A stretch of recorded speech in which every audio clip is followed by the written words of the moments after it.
Market थोड़ा सा consolidate होगा। इनफैक्ट पिछले फ्राइडे को अगर आपको याद है तो यूएस का जो सीपीआई डेटा आया था उसके कटौती के बाद markets not only globally but Indian markets बहुत तेजी से उन्होंने छलांग लगाई थी। लेकिन उसके बाद मार्केट्स ने थोड़ा बहुत कंसोलिडेट करने की चेष्टा की है। तो मुझे लग रहा है कि ये कंसोलिडेशन थोड़े समय के लिए रहेगा। मेरे ख्याल से देखिए Q2 के नंबर्स अभी सीजन खत्म हो चुका है, अभी वापस एक्शन ग्लोबल हेडविंड्स के ऊपर जाएगा। यूरोप में क्या हो रहा है, यूएस में क्या हो रहा है, और मुझे लग रहा है कि कहीं ना कहीं मार्केट्स थोड़ा सा एक थोड़ा सा पेनफुल पीरियड के ऊपर जा सकता है। हो सकता है कि थोड़ी बहुत सॉफ्ट बिकवाली आपको देखने को मिले, बट डेफिनेटली स्टॉक स्पेसिफिक काफी मौके हैं। आपने जैसे कहा कि काफी ऐसी कंपनीज है जहां पे Q3 की कमेंट्री काफी स्ट्रांग दी गई है, नंबर्स अच्छे आ गए हैं। तो इन्वेस्टर्स को थोड़ा सा पेशेंस रख के स्टॉक स्पेसिफिक नजरिया एडॉप्ट करना चाहिए। मौके मिलेंगे लेकिन डेफिनेटली थोड़ा सा मार्केट ठहराव दिखाएगा, तो इसमें कोई डरने की बात नहीं है। लेकिन जो हमने पिछले 1.5-2 महीने की तेजी देखी है उसमें हो सकता है कि थोड़ी बहुत मॉडरेशन आए, but definitely medium to long term prospects continue to be positive. Abhishek, मुझे लग रहा है कि देखिए इस कंपनी का जो मेन कोर बिजनेस है दैट इज गैस का जो पाइपलाइन बिजनेस है वो काफ़ी अच्छी तरह से चल रहा है। इनफैक्ट इनके लिए सबसे बड़ा जो प्रॉब्लम है वो पेटकेम बिजनेस के ऊपर है। कंपनी की जो कमेंट्री थी उन्होंने पिछले क्वार्टर में थोड़ी सी कॉशियस कमेंट्री दी थी, तो हो सकता है कि आने वाले 1-2 क्वार्टर्स इनके लिए थोड़े से चैलेंजिंग हो, लेकिन medium to long term prospects मुझे लग रहा है कि काफी बड़ी अपॉर्चुनिटी है गैस पाइपलाइन बिजनेस के लिए। और मुझे लग रहा है कि अगर निवेशक के पास कम से कम 1 साल से 1.25 साल का टाइम पीरियड है तो ही इसमें निवेशित रहिए, क्योंकि इन द नियर टर्म ऐसा कोई बड़ा पॉजिटिव सरप्राइज अर्निंग्स पे आएगा ऐसा लग नहीं रहा है। बट हाँ, लॉन्गर टर्म के लिए ये प्राइस काफी अट्रैक्टिव है। जो भी नेगेटिव्स है वो मोरलेस प्राइस में फैक्टर्ड इन है, तो होल्ड करने की राय रहेगी। थोड़ा सा टाइम इसमें स्पेंड करना जरूरी है। अर्निंग्स ट्रेजेक्टरी मुझे लग रहा है FY24 से वापस रिज्यूम होगी, तो तब शायद आपको एक अच्छी रीरेटिंग यहाँ पे देखने को मिलेगी। नहीं, मुझे लग रहा है कि देखिए Dhampur sugar at the current level काफी अट्रैक्टिव लग रहा है, बेसिकली बिकॉज एक बात तो क्लियरली शुगर के प्राइसेस तो ऑब्वियसली थोड़े से फर्म है, लेकिन एथेनॉल बिजनेस भी इनका काफी अच्छा चल रहा है। और मुझे लग रहा है कि अगर निवेशक के पास 6 से 12 महीने है तो डेफिनेटली शुगर सेक्टर एक अच्छे पोजिशन में है। मुझे लग रहा है कि आने वाले क्वार्टर्स में आपको अच्छी कमाई देखने को मिलेगी in terms of the company earnings. But most importantly हाल ही में एक डीमर्जर हो गया था इनका जो स्पेशलिटी बिजनेस है that is Dhampur bio organics, इसके भी शेयर्स धामपुर के शेयर होल्डर्स को दिए गए थे। तो इनको अगर वो शेयर मिले हैं तो मोटा मोटी इनको काफी मुनाफा होगा, क्योंकि वो शेयर्स करीबन 170-180 चल रहे हैं और डेफिनेटली ये फ्री शेयर्स थे।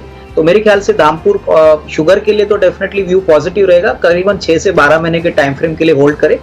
डेफिनेटली इसमें अच्छी रीरेटिंग आने की पॉसिबिलिटी, क्योंकि एथेनॉल बिजनेस में हमको लग रहा है कि अभी भी ट्रैक्शन काफी पॉजिटिव आएगा। ठीक है, धामपुर शुगर को होल्ड करने की सलाह है। संभलपुर से अब सुमन हमारे साथ हैं फोन लाइन पर। Suman ji, good morning. कौन से शेयर है आपके पास और क्या सलाह चाहिए आपको? मेरे को 2 स्टॉक्स के बारे में जानना है, बंधन बैंक और विप्रो। बंधन बैंक मेरे पास है 600 quantity at the rate of 230। ठीक है। और विप्रो है मेरे पास 700 quantities at the rate of 432। ठीक है, बंधन बैंक है और इसके अलावा विप्रो का शेयर है सुमन जी के पास। विप्रो है 700 शेयर और भाव है 460 का, और बंधन बैंक का जो भाव है इनके पास वो है 230 रुपए का।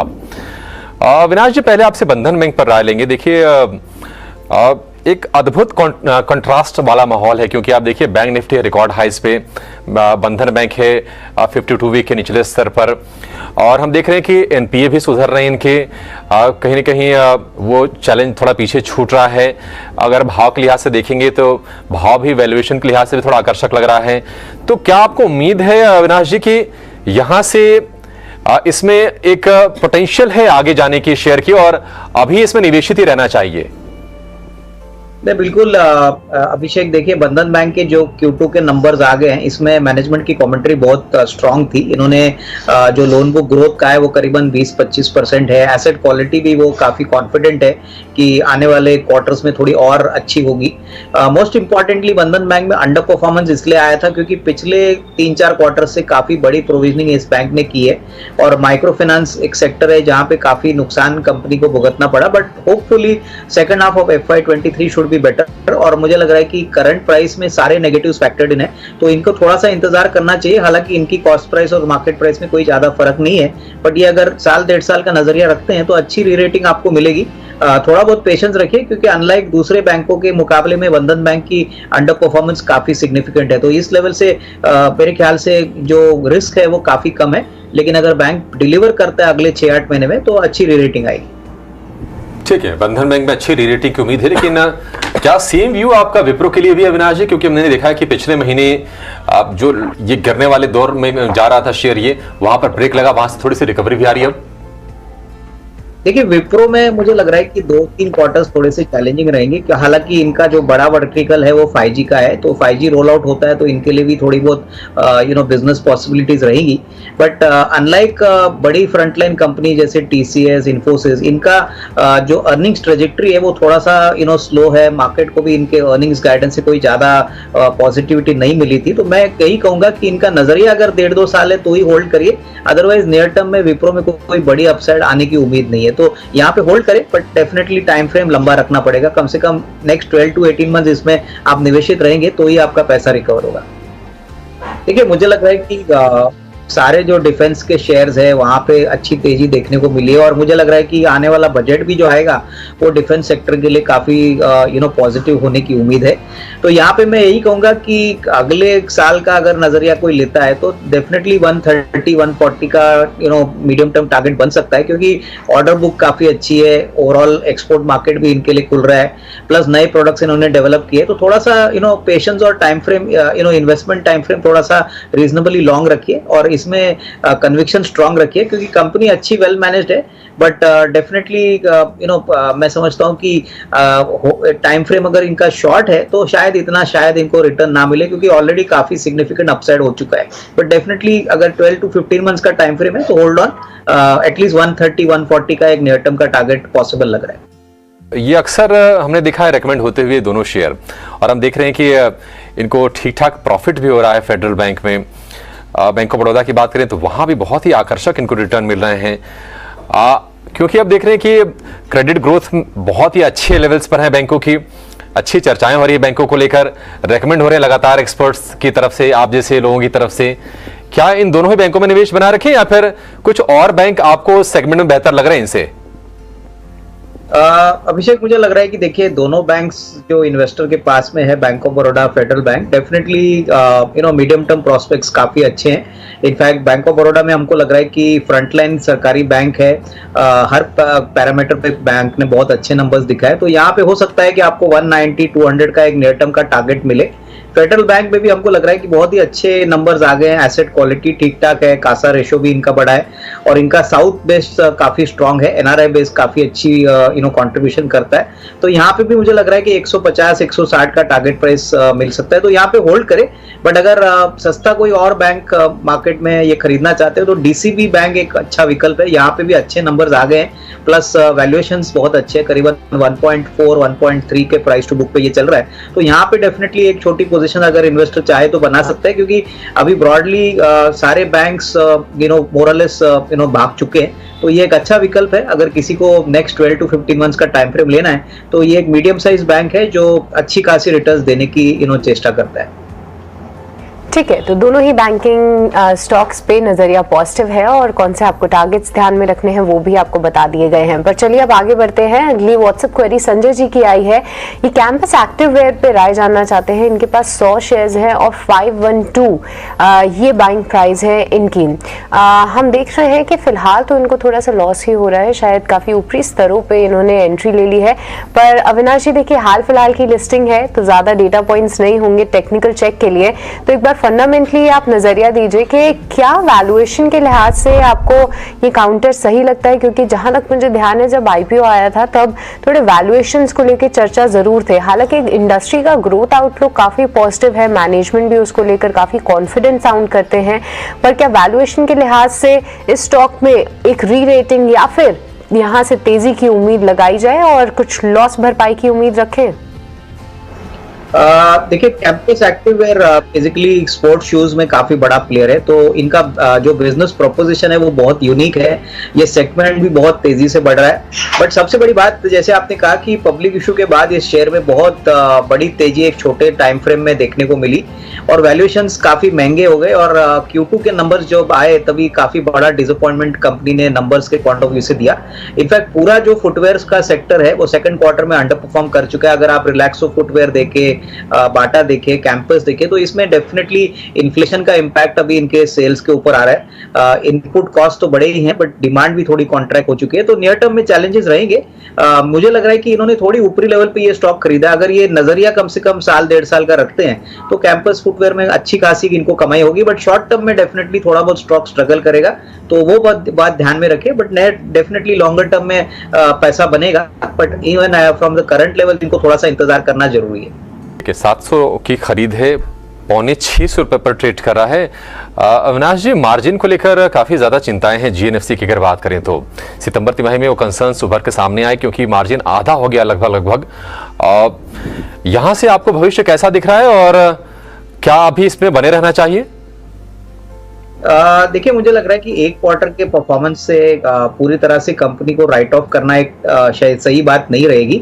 हालांकि इसमें कोई डाउट नहीं कि इनका जो मेन प्रोडक्ट है TDI, वहां पे मार्जिन प्रेशर जरूर है, बट ये मोनोपोली प्लेयर है और कोई इंडिया में ये प्रोडक्ट बनाता नहीं है और सारा कुछ TDI इंपोर्ट होता है। तो मेरे ख्याल से आई थिंक अगर इनका नजरिया थोड़ा सा लॉन्ग टर्म है, अगर एटलीस्ट 8 to 12 मंथ्स का टाइम फ्रेम करते हैं तो थोड़ा सा एवरेज करने में कोई दिक्कत नहीं है, क्योंकि देखिए अच्छे खासे डिविडेंड्स कंपनी भरती है, प्लस ओवरऑल बिजनेस पोटेंशियल जो एंड यूजर सेगमेंट्स का है वो काफी अच्छा लग रहा है। तो थोड़ा सा इंतजार करिए। मेरे ख्याल से स्टॉक बहुत ही निचले लेवल पे आया है क्योंकि करेक्शन पोस्ट Q2 बहुत ही नंबर्स डिसअपॉइंटिंग थे, बट अगर इनका नजरिया 12 महीना है तो डेफिनेटली इसमें थोड़ा निवेश करके ये अपना कॉस्ट प्राइस रिकवर कर सकते हैं। बट डेफिनेटली थोड़ा सा टाइम फ्रेम लंबा रखिए, क्योंकि डेफिनेटली जो नंबर्स है वो थोड़े से डिसअपॉइंटिंग आने के कारण इसमें री रेटिंग थोड़े समय लगेगा।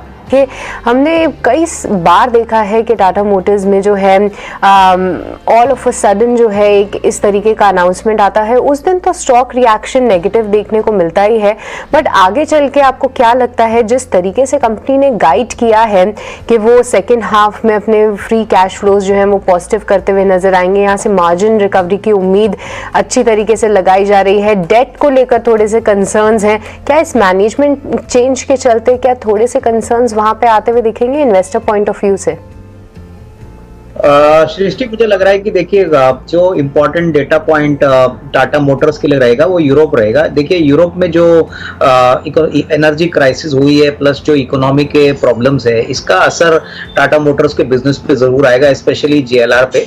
तो मुझे लग रहा है कि देखिए दिसंबर का क्वार्टर और मार्च का क्वार्टर इंटरनेशनल बिजनेस के लिए तो चैलेंजिंग रहेगा, बट डोमेस्टिक बिजनेस अच्छा चल रहा है, कमर्शियल व्हीकल्स, पैसेंजर कार्स, तो यहाँ पे मुझे लग रहा है कि एक बैलेंस व्यू होगा। बट JLR और जो इंटरनेशनल बिजनेस है वगैरह 70-75% रेवेन्यू जनरेट करता है, तो मार्जिन प्रेशर जरूर रहेगा।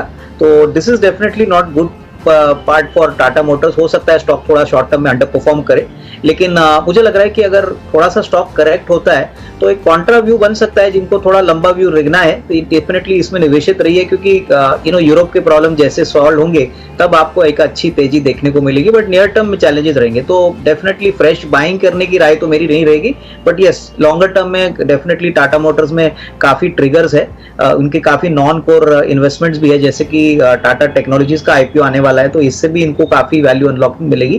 तो डेफिनेटली शॉर्ट टर्म में अवॉइडेबल बट लॉन्गर टर्म में पॉजिटिव। नहीं, मुझे लग रहा है कि देखिए सोना Comstar definitely technically very sound company है, इलेक्ट्रिक व्हीकल्स में उनका काफी बड़ा एक्सपोजर है। करीबन 20-25 जो ग्लोबल इलेक्ट्रिक व्हीकल मैन्युफैक्चरर्स है उनके साथ ये काम करते हैं, तो इनकी प्रोडक्ट जो टेक्नोलॉजी है, प्रोडक्ट स्किल है वो बहुत स्ट्रांग है। बट नंबर्स में ये सब रिफ्लेक्ट होने के लिए आपको मिनिमम 6 to 12 मंथ्स और इंतजार करना पड़ेगा। आपने सही कहा कि यूरोप के मार्केट में बहुत चैलेंजेस है, इनफैक्ट वहाँ की इकोनॉमी बहुत ही वल्नरेबल है, तो डेफिनेटली वहाँ से इंक्रीमेंटल अपसाइड आना जरा मुश्किल लग रहा है। तो डेफिनेटली मुझे लग रहा है कि जिन इन्वेस्टर जिन्होंने अभी ये शेयर खरीदा है, अगर इनका नजरिया साल 1.5 साल का है तो इसमें निवेशित रहिए। इनफैक्ट हो सके तो थोड़ा सा और एवरेज करिए, क्योंकि कंपनी साउंड है, एक बार रिकवरी आएगी तो बाउंस बैक भी काफी तेजी से आएगा। But definitely at this point of time यहाँ पे थोड़ा सा पेशेंस और थोड़ा सा टाइम फ्रेम होल्ड करना काफी लंबा रखना है, क्योंकि उसी के बाद रिटर्न आएगी। शॉर्ट टर्म में तो कोई बड़ी अपसाइड आएगी ऐसा लग नहीं रहा है।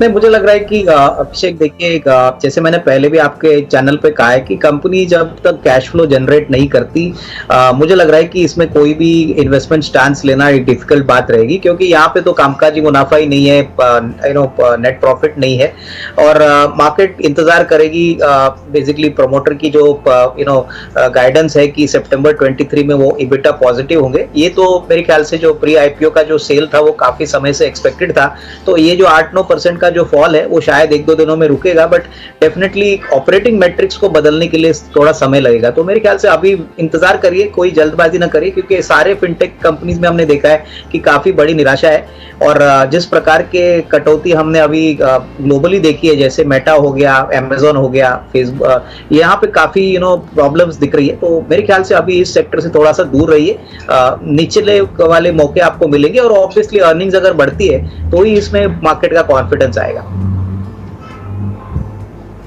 ठीक है, तो ये था नजरिया पेटीएम को लेकर। पर चलिए अब आगे बढ़ते हैं, कुछ क्वेरी शामिल कर लेते हैं फटाफट से, क्योंकि शो को समाप्त करने का वक्त पास आ रहा है।